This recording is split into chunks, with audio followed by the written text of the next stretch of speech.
जी, अब शुरू करते हैं हम लोग। आप इसमें हेडिंग डालिए, भारतीय संविधान में विधि का शासन, rule of law in Indian constitution. देखो, सुप्रीम कोर्ट ने अपने कई मामलों में अनुच्छेद 14 को, आर्टिकल 14 को रूल ऑफ लॉ का आधार बनाया। इंडियन कॉन्स्टिट्यूशन में रूल ऑफ लॉ को डिफाइन करने के लिए आर्टिकल 14 बड़े लेवल पर यूज किया जाता है। आर्टिकल 14 में विधि के इक्वालिटी बिफोर लॉ, विधि के समक्ष समता या समानता की बात है। और इसी को डाइसी ने भी विधि के शासन का मौलिक बताया, मूल बताया। इंडियन कॉन्स्टिट्यूशन में आर्टिकल 14 इसलिए रूल ऑफ लॉ को लागू करता है। एक बात। दूसरी चीज, किसी भी देश में विधि के शासन को लागू करने के लिए या उसे बनाए रखने के लिए, देखो विधि के शासन का यहां से मतलब एक और भी है, मैंने कल भी बताया था, लिमिटेड गवर्नमेंट, सीमित सरकार। सीमित सरकार का उद्देश्य ये है, या उसका मतलब यहां से ये है कि न तो विधायिका न ही कार्यपालिका, विधि के अलावा कोई कानून या विधि के गैर सम्मत या विधि से असम्मत किसी कानून का निर्माण कर सकते हैं या उसे लागू कर सकते हैं। विधायिका विधि के शासन के अंतर्गत या विधि के अंतर्गत ही किसी कानून का निर्माण करेगी जो विधि के शासन के अंतर्गत आती हो संकल्पना, और कार्यपालिका भी उसे उसी तरीके से लागू भी करेगी।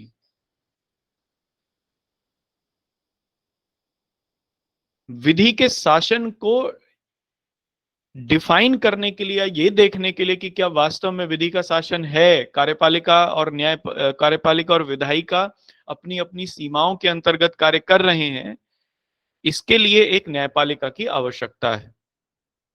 तो जहां भी विधि का शासन होगा वहां पर एक न्यायपालिका जरूर होगी। और वो न्यायपालिका कैसी होगी? तो वो न्यायपालिका होगी स्वतंत्र न्यायपालिका जिसके ऊपर, जो अपने काम में पूरी तरीके से इंडिपेंडेंट हो, जिसके ऊपर ना तो कार्यपालिका का कोई नियंत्रण हो, ना ही विधायिका का कोई नियंत्रण हो। चूंकि वो स्वतंत्र होगी, तभी वो स्वतंत्र रूप से विधि के शासन की व्याख्या कर सकती है और विधायिका और कार्यपालिका के ऊपर नियंत्रण स्थापित कर सकती है।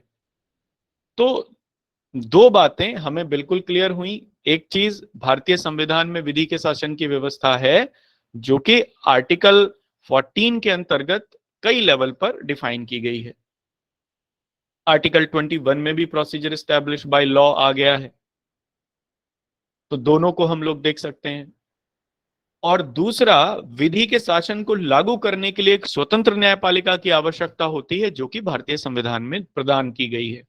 भारतीय संविधान में न्यायपालिका एक स्वतंत्र न्यायपालिका है, और यही स्वतंत्र न्यायपालिका की संकल्पना बहुत सारे केसेस में सुप्रीम कोर्ट ने बेसिक स्ट्रक्चर का पार्ट बताई है। इसीलिए क्यों? क्योंकि विधि का शासन है और विधि के शासन में स्वतंत्र न्यायपालिका मूलभूत होती है, इसीलिए वो बेसिक स्ट्रक्चर का भी भाग है। चाहे वो नेशनल जुडिशियल अपॉइंटमेंट कमीशन वाला मामला हो जिसमें उसको रद्द कर दिया गया था 7 जजों की पीठ ने, चाहे वो केशवानंद भारती वाला मामला हो, चाहे वो मिनर्वा मिल्स वाला मामला हो, इन सभी मामलों में स्वतंत्र न्यायपालिका की कॉन्सेप्ट को रखा गया, इलाबोरेट करके सुप्रीम कोर्ट ने। तो ये कॉन्सेप्ट है विधि के शासन की भारत में। इसको अब हम लोग लिख लेंगे। क्या मैं आपको समझा पाया?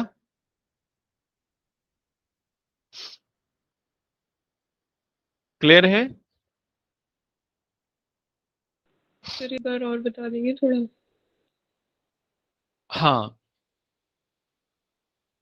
देखो, विधि के शासन की जो कॉन्सेप्ट है इंडियन कॉन्स्टिट्यूशन में, वो आर्टिकल 14 में बड़े साफ तौर पर दिखती है। आर्टिकल 14 इक्वलिटी बिफोर लॉ की बात करता है,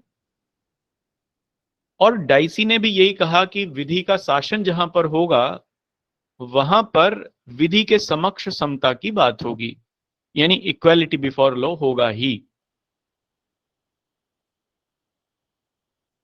जब अमेरिकन कॉन्स्टिट्यूशन आया, वहां पर अमेंडमेंट किया गया, वहां पर विधि के शासन को लागू किया गया, तो इक्वालिटी बिफोर लॉ में उन्होंने इक्वल प्रोटेक्शन ऑफ लॉ को भी लागू किया। क्यों लागू किया? क्योंकि विधि के शासन में ये बात होगी ही कि जो विधि है वो रेशनल होगी, तर्कपूर्ण होगी। हम लोग देखेंगे इसे, रीजनेबलनेस को भी देखेंगे। भारत में विधि का शासन जो है वो रीजनेबलनेस के ऊपर भी निर्भर करता है। ये मैंने कल लिखवाया है आपको, जो विधि होगी वो कैसी होनी चाहिए? वो तर्कपूर्ण होनी चाहिए, रीजनेबल होनी चाहिए। तो जब इक्वालिटी बिफोर लॉ होगा तो लॉ कैसा होगा? रीजनेबल होगा।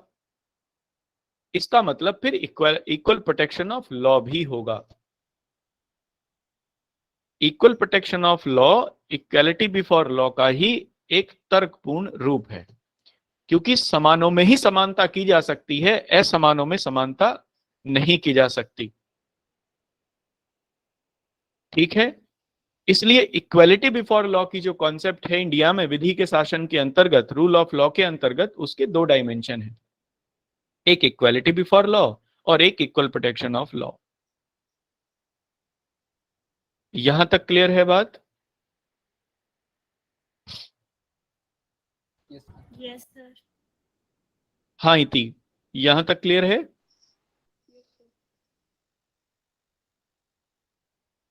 अब दूसरा, इसमें आगे हम लोग चलें, विधि का शासन है। विधि के शासन का मतलब है लिमिटेड गवर्नमेंट। लिमिटेड गवर्नमेंट कैसे है? जो विधि ने बता दिया उसी के अंतर्गत शासन काम करेगा, सरकार उसी के अंतर्गत काम करेगी, लेजिस्लेचर उसी के अंतर्गत विधि बनाएगा और एग्जीक्यूटिव उसी के अंतर्गत उस विधि को लागू करेगा, अपने दायरे के अंतर्गत, उससे बाहर नहीं। लेकिन इसको कौन चेक करे कि विधायिका ने अपने दायरे के अंतर्गत या संविधान के अंतर्गत ही विधि का निर्माण किया? दायरा माने संविधान। और कार्यपालिका ने जब उसको लागू किया विधि को, तो वो भी विधि सम्मत ही था। ये कौन देखे? तो ये देखेगी न्यायपालिका, जुडिशरी। अब जुडिशरी मान लो अगर इन दोनों ऑर्गन के ऊपर निर्भर है, वो निर्भर करती है लेजिस्लेचर के ऊपर अपने कुछ कामों के लिए और एग्जीक्यूटिव के ऊपर अपने कुछ कामों के लिए, तो क्या वो स्वतंत्र हो जाएगी? बताओ।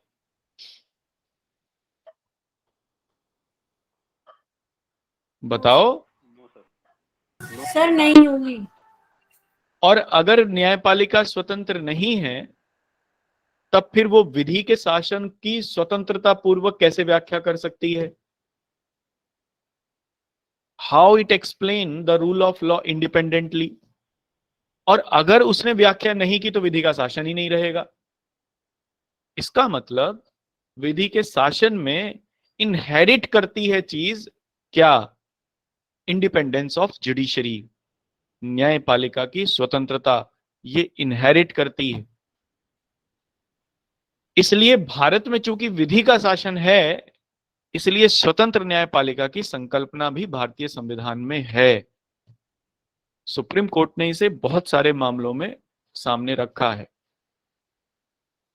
भारत में न्यायपालिका इसीलिए विधायिका और कार्यपालिका दोनों से स्वतंत्र है। इसको भी हम लोग देखेंगे, एक पूरे हेडिंग या एक पूरे टॉपिक के रूप में देखेंगे, independence of judiciary in India. ये आती है एक चीज। अब इससे मैं एक और चीज लिंक करता हूं। न्यायपालिका को विधि के शासन को लागू करने की जिम्मेदारी सौंपी गई है, विधि के शासन की व्याख्या करने की जिम्मेदारी सौंपी गई है। Judiciary always explained about the rule of law. विधि के शासन के अंतर्गत मुख्य बात होती है मौलिक अधिकार, जो कि लोगों को दिए गए। राज्य का दायरा निश्चित कर दिया गया कि आप इन लोगों के इन अधिकारों का आप हनन नहीं कर सकते, इनको आपको संरक्षित करना पड़ेगा। मान लीजिए भारत जैसे समाज में जहां लोग अपने अधिकारों के लिए अवेयर नहीं हैं, अपने अधिकारों के प्रति वो बहुत ज्यादा चेतनशील नहीं है। क्यों? क्योंकि अशिक्षा है, बेरोजगारी है, भुखमरी है, बहुत सारी चीजें हैं।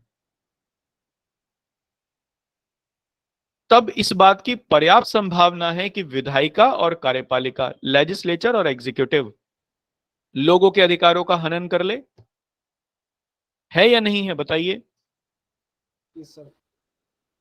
अगर आपको अपने अधिकारों के बारे में नहीं पता, तो इस बात की प्रबल संभावना है या नहीं है कि मैं आपके अधिकारों का हनन कर सकता हूं? जब आपको पता ही नहीं है तो बताओ। जी सर, कर सकते हैं। अब ऐसे में जुडिशरी का जो रोल है वो बढ़ जाता है, नहीं बढ़ जाता? क्योंकि जुडिशरी को ही जिम्मेदारी सौंपी गई लोगों के अधिकारों को बचाने की, प्रोटेक्ट करने की। जब जुडिशरी प्रोएक्टिवली, सक्रिय रूप से लोगों के अधिकारों को संरक्षित करने के लिए विधि के शासन के अंतर्गत कार्यपालिका और विधायिका के कार्यों की कार्यों को रेशनली वो डिफाइन करती है, तब इसी को हम लोग जुडिशियल एक्टिविज्म कहते हैं, न्यायिक सक्रियता कहते हैं, जुडिशियल रिव्यू कहते हैं, न्यायिक पुनर्विलोकन कहते हैं। यहां से आती है जुडिशियल एक्टिविज्म, जुडिशियल रिव्यू की कॉन्सेप्ट। क्लियर है? इसलिए भारतीय समाज में या भारतीय न्यायिक व्यवस्था में जुडिशियल रिव्यू और जुडिशियल एक्टिविज्म की जो कॉन्सेप्ट है वो बड़े स्तर पर होगी ही, इनहेरिट करती है, आएगी ही। जी, न्यायिक सक्रियता समझ में आया? ये बताओ। जी सर। सर एक बार लास्ट में आपने बोला ना कि इसी को जुडिशियल रिव्यू कहेंगे, सर उससे पहले वाला पॉइंट थोड़ा सा बता दीजिए कि जब लेजिस्लेशन काम नहीं करती है अच्छे से तब कुछ ऐसा था। देखो, विधि के शासन में लोगों के मौलिक अधिकार मुख्य रूप से संरक्षित होंगे। जी सर। हाँ या ना? लेकिन भारत जैसे समाज में जहां पर अशिक्षा है, बेरोजगारी है, भुखमरी है, वहां पर लोग अपने अधिकारों के प्रति अवेयर नहीं होंगे, जी सर। अपने मौलिक अधिकारों के प्रति अवेयर नहीं होंगे।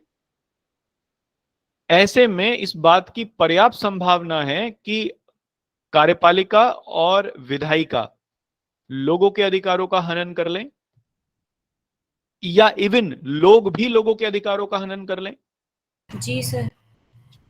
क्योंकि जब भुखमरी, गरीबी है, तो इसका मतलब समाज में दो वर्ग होंगे, एक हैव्स होंगे, एक हैव नॉट होंगे। जिनके पास होगा, जिनके पास नहीं होगा। जिनके पास होगा वो चेतनशील वर्ग होगा, कॉन्शियसनेस का लेवल उसका ज्यादा होगा, क्योंकि वो पढ़ा लिखा बुद्धिजीवी वर्ग होगा। और ऐसे में वो क्या कर सकता है? दूसरों के अधिकारों का हनन कर सकता है। इसलिए अल्प विकसित समाजों में, अंडर डेवलप्ड सोसाइटीज में, चूंकि लोगों के चेतनता का स्तर या चेतनशीलता का स्तर सीमित होता है, इसलिए इस बात की पर्याप्त संभावना है कि वहां पर उनके अधिकारों का हनन हो जाए, मौलिक अधिकारों का हनन हो जाए। ये विधि के शासन का उल्लंघन होगा। इसलिए न्यायपालिका विधि के शासन को और मौलिक अधिकारों को संरक्षित करने के लिए जब अपने दायरे से बाहर निकलकर विधायिका और कार्यपालिका दोनों के कार्यों को रिव्यू करती है या दोनों के कार्यों में हस्तक्षेप करती है, लोगों के मौलिक अधिकारों को संरक्षित करने के लिए या विधि के शासन को संरक्षित करने के लिए, इसी संकल्पना को हम लोग जुडिशियल एक्टिविज्म या न्यायिक सक्रियता कहते हैं। मतलब सर बेसिकली जब फंडामेंटल राइट्स की बात आए और रूल ऑफ लॉ को लागू करना और विधायिका और जो अपने एग्जीक्यूटिव दोनों को अगर नहीं कर पा रहे हैं तो जुडिशियल रिव्यू करेगा फिर न्यायपालिका। देखो, भारत में न्यायपालिका की संकल्पना में ये आता है कि जब तक न्यायपालिका के सामने कोई पीड़ित व्यक्ति नहीं जाएगा उसे न्याय नहीं मिलेगा, न्यायपालिका के सामने जाना पड़ेगा। ये साधारण कॉन्सेप्ट है, ये न्यायपालिका का दायरा है। अब ध्यान से सुनो मेरी बात को, अपने दिमाग को शांत करते हुए। बिल्कुल मान लीजिए लोगों के मौलिक अधिकारों का हनन हो रहा है, इसका मतलब ये जरूर हो गया कि विधि का शासन लागू नहीं हो पा रहा, विधि के शासन का भी हनन है। विधि के शासन को की व्याख्या करने की जिम्मेदारी न्यायपालिका की है। जब न्यायपालिका प्रोएक्टिवली सक्रियता को प्रदर्शित करते हुए, यानी कि इसका मतलब नहीं है उसने अपना दायरा ब्लांक दिया, इसका मतलब नहीं है कोई उसके पास आता या नहीं आता, वो स्वयं संज्ञान लेके विधायिका और कार्यपालिका के कार्यों का रिव्यू करता है इस कॉन्टेक्स्ट में कि क्या वो विधि के शासन के अंतर्गत चल रहे हैं या नहीं चल रहे,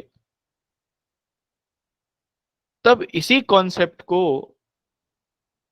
न्यायपालिका की इसी कॉन्सेप्ट को जुडिशियल एक्टिविज्म के नाम से, न्यायिक सक्रियता के नाम से हम लोग जानते हैं। आगे सर इसके मामले में, न्यायिक सक्रियता के मामले में न्यायिक पुनर्विलोकन भी शामिल है, जुडिशियल रिव्यू भी शामिल है। कैसे? विधि के शासन की प्रोएक्टिवली सक्रिय रूप से व्याख्या करते समय न्यायपालिका अपने पुराने न्याय निर्णयों की भी व्याख्या कर सकती है, अपने पुराने जुडिशियल डिसीजन की भी व्याख्या कर सकती है। क्योंकि गलत हो सकता है, समाज पहले कुछ और था, अब समाज कुछ और हो गया। पहले जो व्याख्या की गई वो समाज की उस स्थिति के अकॉर्डिंग थी, अब जो व्याख्या की जा रही है उसमें आवश्यकता है कि जो न्यायपालिका उससे आगे आ जाए। तो न्यायपालिका जुडिशियल एक्टिविज्म में इसलिए जुडिशियल रिव्यू भी शामिल होता है। न्यायपालिका न केवल लोगों के अधिकारों के संरक्षण के लिए, विधि के शासन के संरक्षण के लिए विधायिका और कार्यपालिका के कार्यों को भी व्याख्या कर सकती है प्रोएक्टिवली, सक्रिय रूप से, बल्कि अपने भी जो उसके निर्णय दिए गए हैं उनको भी वो रिव्यू कर सकती है। तो जब वो अपने दिए गए न्याय निर्णयों का रिव्यू करती है, इसी को हम लोग जुडिशियल रिव्यू के नाम से जानते हैं, न्यायिक पुनर्विलोकन के नाम से जानते हैं। और जब वो विधायिका और कार्यपालिका के मामलों में हस्तक्षेप करती है या उनकी सक्रिय रूप से व्याख्या करती है मौलिक अधिकारों के संरक्षण और विधि के शासन के संरक्षण के लिए, तब इस संकल्पना को हम लोग जुडिशियल एक्टिविज्म कहते हैं।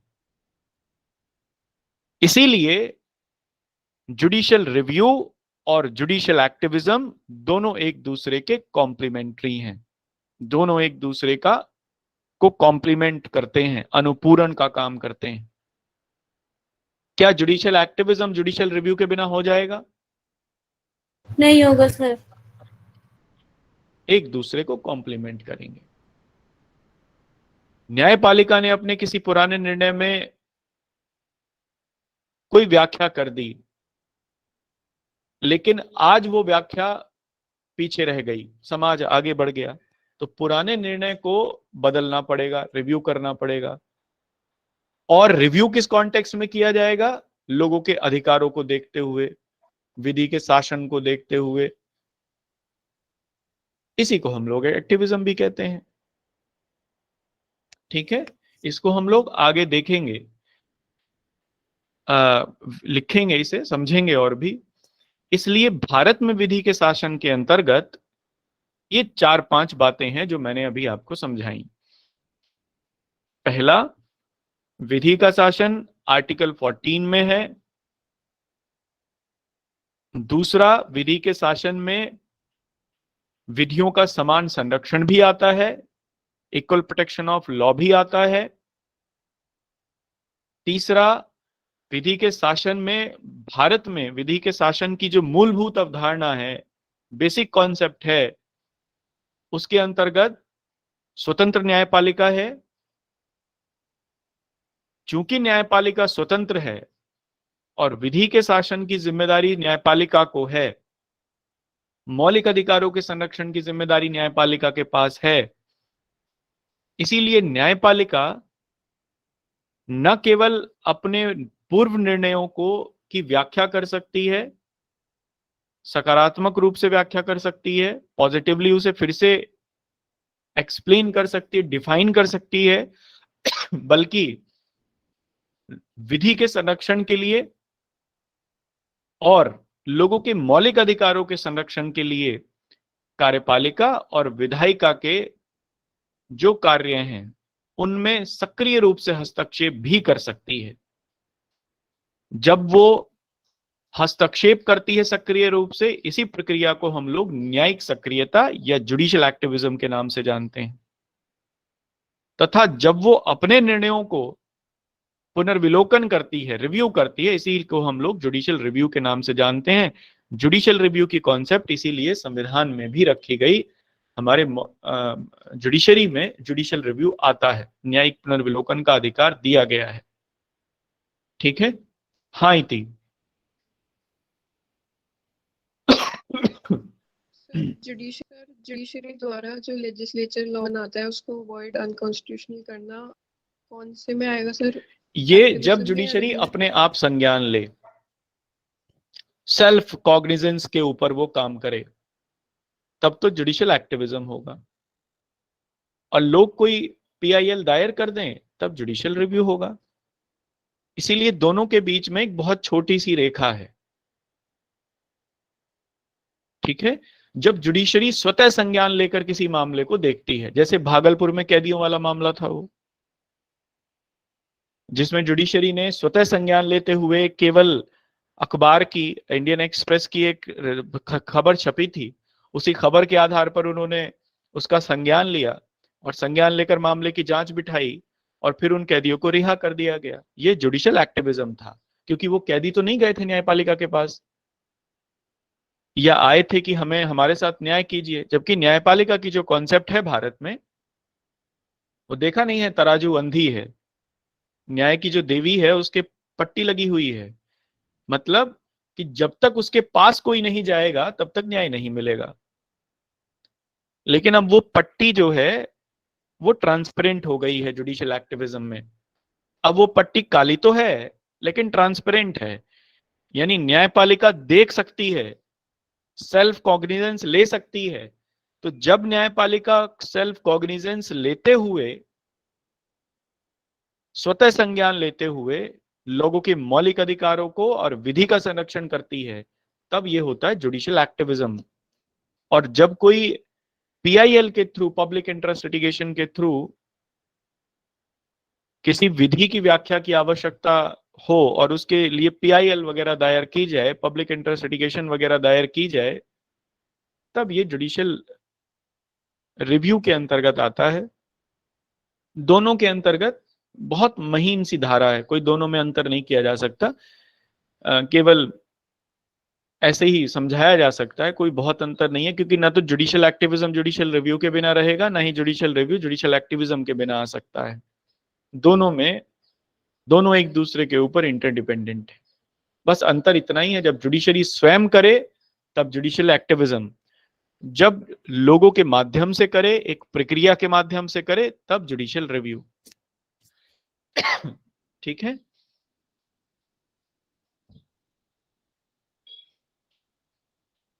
मैं समझा पाया आपको? ये बताओ। जी सर। जी सर। तो आप इसे लिख लो अब। भारत में विधि के, अब बाकी लोगों को समझ में आया नहीं, किसी को बताओ बाकियों का मामला कैसा है? सर समझ हाँ में आ स्वीटी गया। बताओ।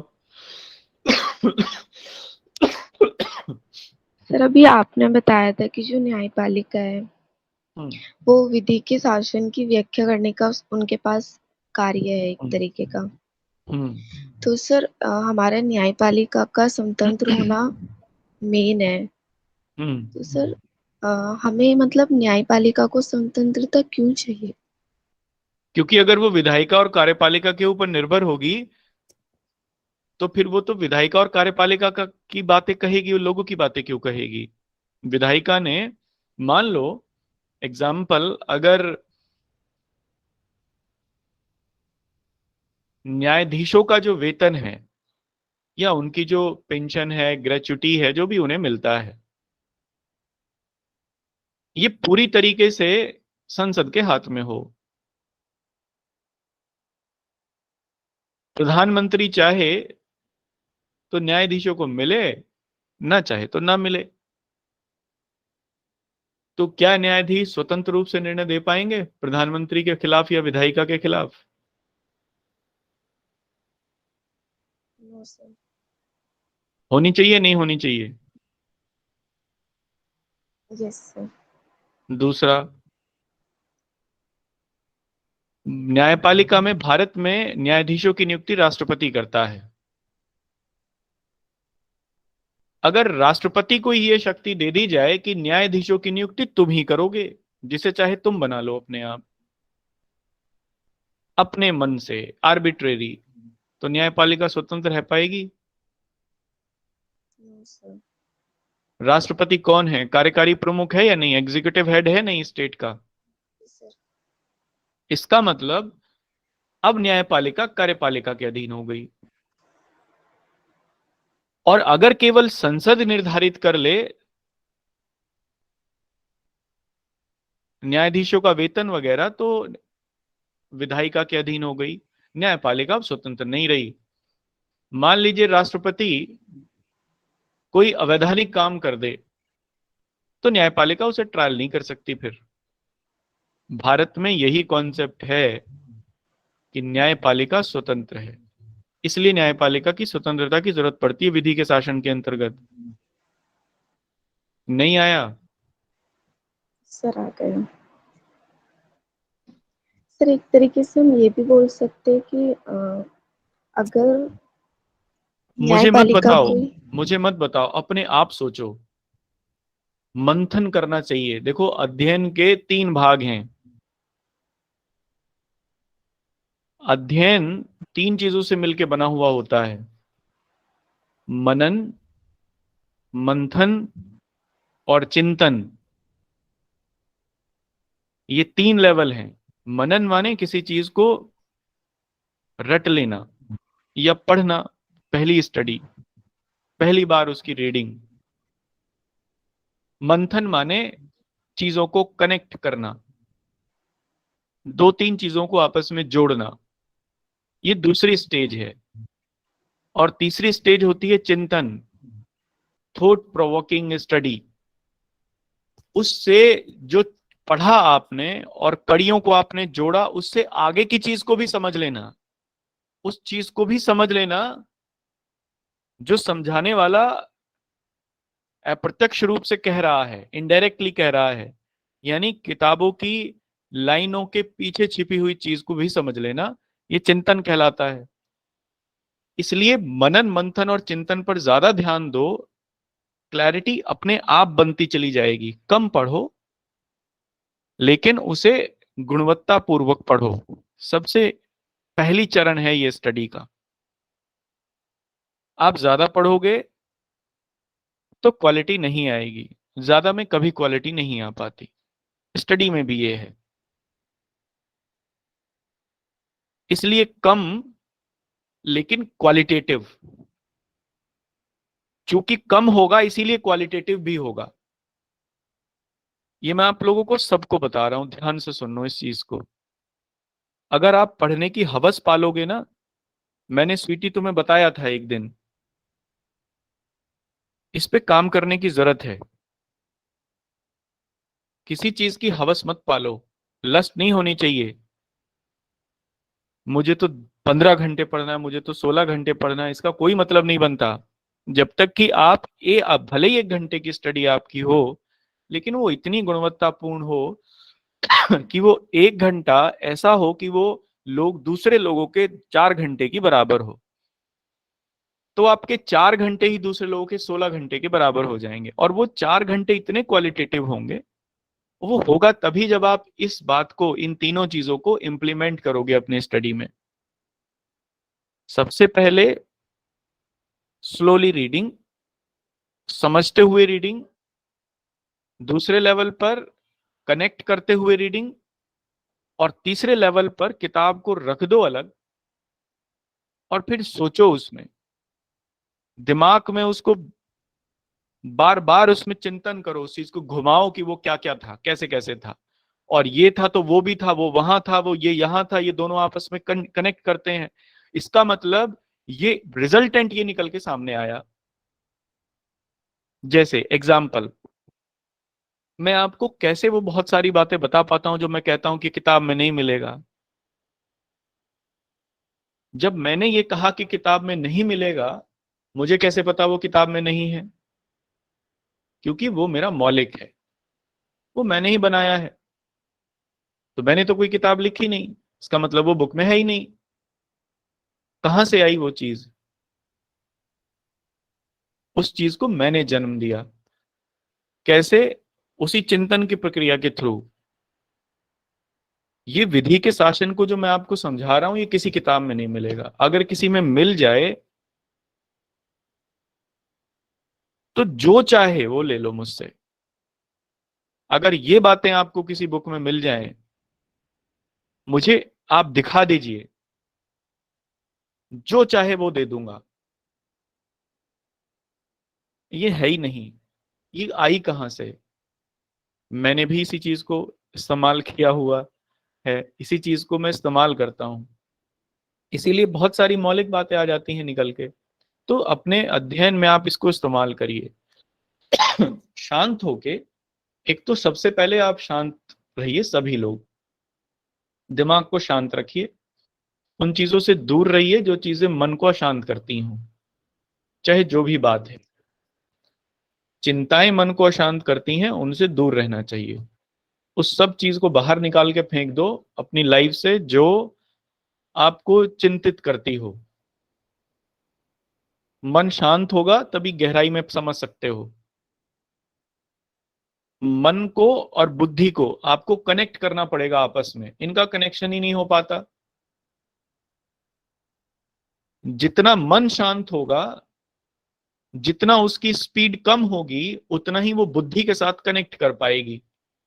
और जितना मन और बुद्धि आपस में कनेक्ट होंगे, उतना ही आप चिंतन गहरा कर सकते हो। इसी को एकाग्रता कहा गया है। हमारे पुराने जो शिक्षा का व्यवस्था थी, उसमें एकाग्रता की संकल्पना यही है। एकाग्र यानी एक में ही हो जाना, एक जगह मिल जाना। किस चीज का? मन का और बुद्धि का। दोनों तब मिलेंगे, क्योंकि दोनों ही बहुत तेज भागते हैं, मन भी और बुद्धि भी। दोनों तब मिलेंगे जब इनकी स्पीड कम होगी। स्पीड कम होगी जब आप शांत होगे। सबसे पहले आप शांत होना सीखिए।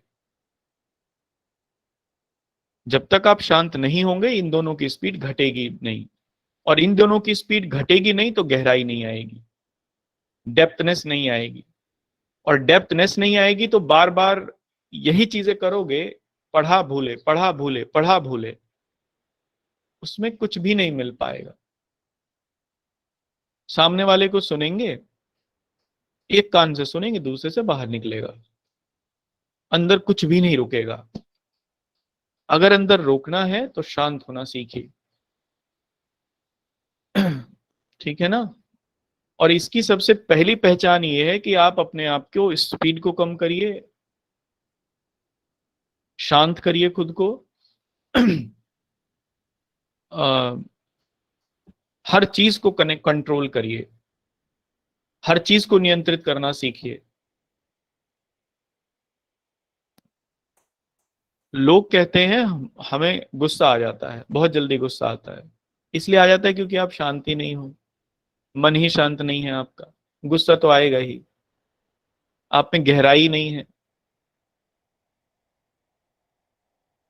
चिंतन की ही गहराई नहीं है। आप अपना रिमोट हमेशा दूसरे के हाथ में दिए रखते हो, वो कुछ बोलेगा आप गुस्सा हो जाओगे। ये पहली कमजोरी की निशानी है। ये किसी विकृत चित्त के व्यक्ति की पहली पहचान है, उसका गुस्सा आ जाना। अगर किसी व्यक्ति को बहुत ज्यादा गुस्सा आ रहा है, बार बार गुस्सा आ रहा है, आसानी से गुस्सा आ जाता है, किसी की बात को आसानी से बुरा मान लेता है, इसका मतलब वो उसका जो चित्त है ना, मतलब उसका जो मन है वो विकृत है। मन और बुद्धि दोनों ही विकृत हैं। इसलिए शांति ही पहचान है इस चीज की। कोई व्यक्ति कितना ज्यादा स्वस्थ है, कितना ज्यादा वो उसके अंदर गहराई है, उसका जो चित्त है वो कितना शांत है। गुस्सा आना, अगर इन सब बातों पे आप काम करना सीखिए, गहराई बहुत बढ़ जाएगी। दूसरे लोग जिस काम को 4-5 घंटे में कर रहे होंगे, आप उस काम को 1 घंटे में कर लेंगे। मैं आपको एक एग्जांपल देके समझाता हूं। स्वीटी, आपको तो पता है, जो लोग अभ्युदय में जाते हैं उन्हें पता है, मैं अखबार लेके जाता हूं जिस दिन भी मेरी क्लास होती है, और मैं आपको अखबार ऐसे के ऐसे ही देता हूं, उनकी तह भी नहीं खुली हुई होती दोनों उस दिन अखबारों की, इंडियन एक्सप्रेस और हिंदू। और मैं ये कहता हूं मैंने ये पढ़े नहीं है, क्योंकि मैंने पढ़े ही नहीं होते, वो जाके आपको दे देता हूं। लेकिन जब मैं उनकी व्याख्या करता हूं उसमें न्यूज की, तो वो एज इट इज हो जाती है जैसे कि उसमें लिखी हुई होती है। बाद में आप पढ़ते होगे, आपको वही मिल जाता होगा। तो ऐसा कैसे पॉसिबल हो पाता है? ये इन सब चीजों की वजह से ही। जब आपके अंदर शांति आ जाएगी, आप अपने भावनाओं को, इमोशंस को नियंत्रित कर लेंगे, शांत हो जाएंगे, गहराई आ जाएगी, तो आपको बहुत ज्यादा पढ़ने की जरूरत नहीं पड़ेगी। एक बार बस हेडिंग देख लीजिए, हो गया काम, इतने में ही हो जाएगा। तो ये आप करिए। मैं इसीलिए बार बार बोलता हूं कि आप शांत रहना सीखिए। जो लोग बहुत ज्यादा बोलने की कोशिश करते हैं, मैंने विवेकानंद की कहानी सुनाई थी आपको। जिन लोगों में मन में बहुत ज्यादा भाव आते हैं, एक आध बार आ जाए वो अलग बात है, ये तो एक सामान्य बात है, लेकिन बार बार अगर किसी के मन में बहुत ज्यादा भाव आते हैं, वो बहुत ज्यादा बोलने का प्रयास करता है या बहुत ज्यादा बोलता है, ये भी निशानी है विकृत चित्त की, यानी उसका मन जो है वो अशांत है। गहराई वाला व्यक्ति कम बोलता है, ज्यादा सुनता है, और जितना सुनता है उससे ज्यादा गुणता है, यानी गुणन करता है, मल्टीप्लाई कर लेता है उससे ज्यादा, मल्टीप्लाई करके यानी सीख लेता है उससे ज्यादा, और फिर एडेप्ट कर लेता है उससे ज्यादा। इसलिए इन चीजों को भी आप बड़े गहराई से समझिए। मैं बहुत बोलता था, मेरे में बड़ी कमी थी ये। बाद में जब धीरे धीरे मैंने चीजों को शुरू किया, फिर मुझे बोलना अच्छा नहीं लगता क्लास में ही, बस वो एक अलग बात है। मैं पूरे दिन ही किसी से बोलता हूँगा, पूरे दिन ही, ना ना मुझे बोलना अच्छा लगता, ना मुझे बहुत ज्यादा बात करनी अच्छी लगती किसी से, ना ही मुझे किसी के साथ रहना बहुत अच्छा लगता, मुझे अकेले रहना अच्छा लगता है। और ये सच भी है कि कोई अगर मेरे आसपास आ जाए तो मुझे अच्छा नहीं लगता, मुझे पर यही लगता है कि यार जल्दी से बात खत्म हो और अपने काम पे शुरू हूं, ये लगेगा आपको भी। तो इसीलिए मैं अकेला ही रहता हूं, और जो लोग यहाँ आते भी हैं पढ़ने के लिए, उन्हें बहुत अच्छे से पता है कि मैं घर से बिल्कुल अलग रहता हूं। और आज से नहीं, हो सकता है 13-14 साल या 15 साल हो गए होंगे। मेरा घर पीछे ही है, और शायद मुझे वहां मुश्किल से 50 गज दूर होगा, लेकिन मुझे वहां जाए बिना, दिवाली पे गया होऊंगा लास्ट टाइम, या पीछे शायद होली पे गया था, उसके बाद मैं नहीं गया। तो जनरली चीजों को ना आप करिए इस तरीके से, गहराई से, शांति से, अपने आप से सवाल करिए, शांति से समझिए, पॉइंट आउट करते रहिए चीजों को, बार बार अपने में ही उलझे रहिए।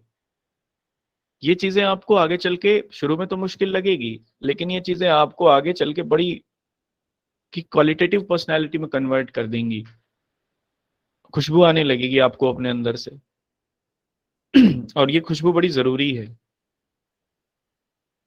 ये एक पहचान भी है। जो क्वालिटेटिव पर्सन्स होते हैं ना, उनमें एक तरीके का अट्रैक्शन हो जाता है, लोग उनकी तरफ खींचे चले आते हैं अपने आप।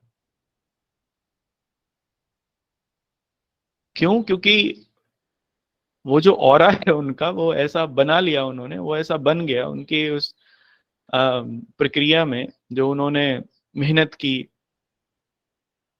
ईमानदारी से, वो सकारात्मक ऊर्जा उनमें आ गई। वो तपस्या कुछ और नहीं होती थी, यही होती थी।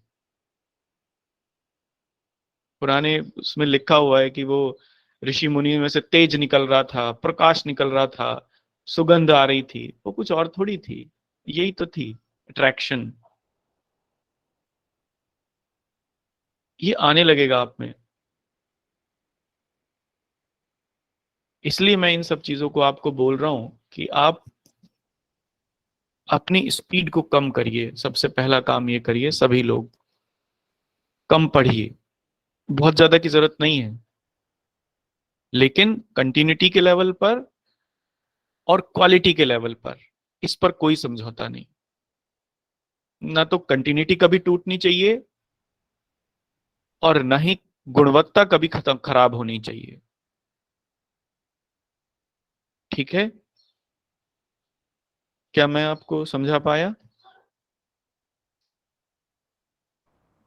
जी सर। जी सर।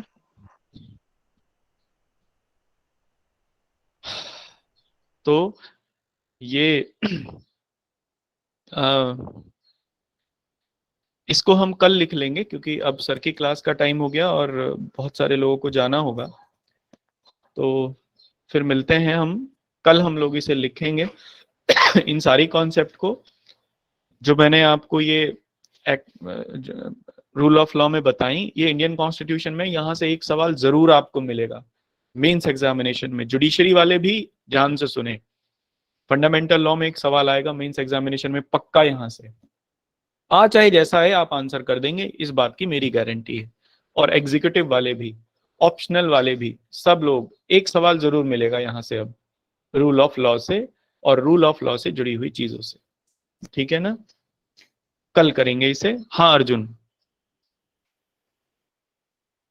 गुड मॉर्निंग जी, सर। Good morning. मेरा एक क्वेश्चन था सर। आप जो टाइम बात देते हो, तो सर हमारा तो हिंदी मीडियम है, और सर वो समझ में नहीं आता है इंग्लिश का, तो फिर सर वो करंट अफेयर कहाँ से करें?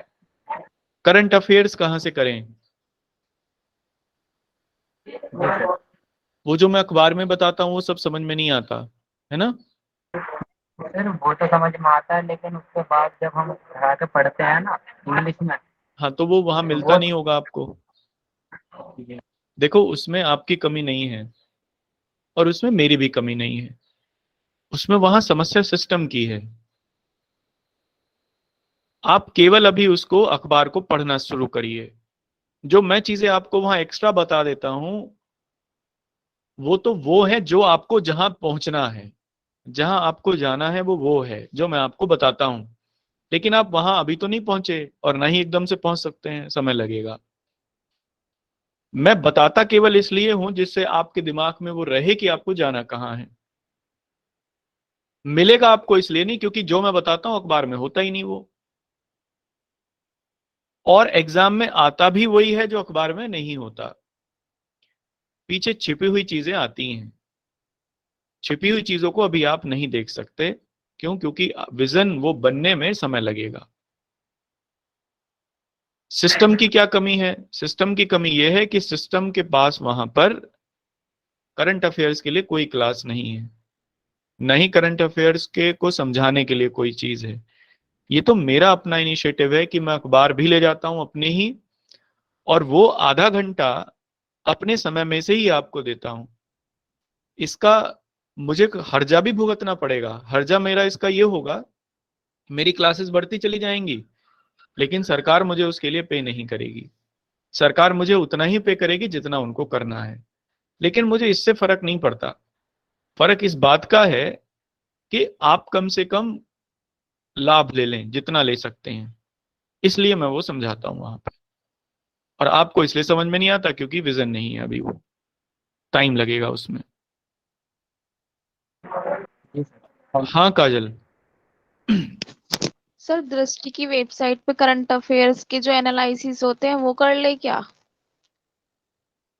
देखो, मैं तो किसी वेबसाइट को नहीं जानता, ना ही मैंने किसी वेबसाइट को देखा है, और जब तक मैं ना देख लूं तब तक मैं उसकी गुणवत्ता कैसे बताऊं। एक चीज। तो सर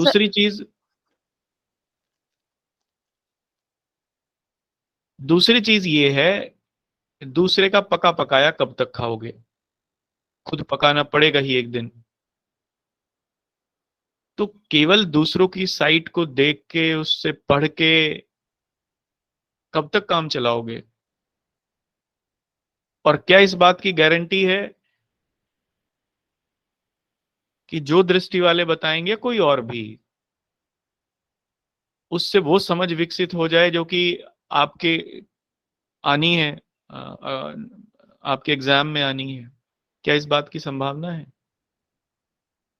तो मैं तो ये कहूंगा, देख सकते हैं फिलहाल, क्योंकि अभी आप बहुत कमजोर हैं, तो अभी आप देख सकते हैं, किसी की मदद ले सकते हैं, कोई दिक्कत नहीं है, लेकिन उसके ऊपर निर्भर मत रहना। अपने आप उसे विकसित करने की कोशिश करना खुद में ही। और वो विकसित तब होगी जब आप धीरे धीरे अखबार पढ़ना शुरू करोगे। अगर आप अखबार ना पढ़ रहे हो और केवल किसी की साइट के ऊपर निर्भर हो, तो मैं कहता हूं कि इससे ज्यादा बेवकूफाना हरकत कोई नहीं है। एक ब्लंडर मिस्टेक है ये।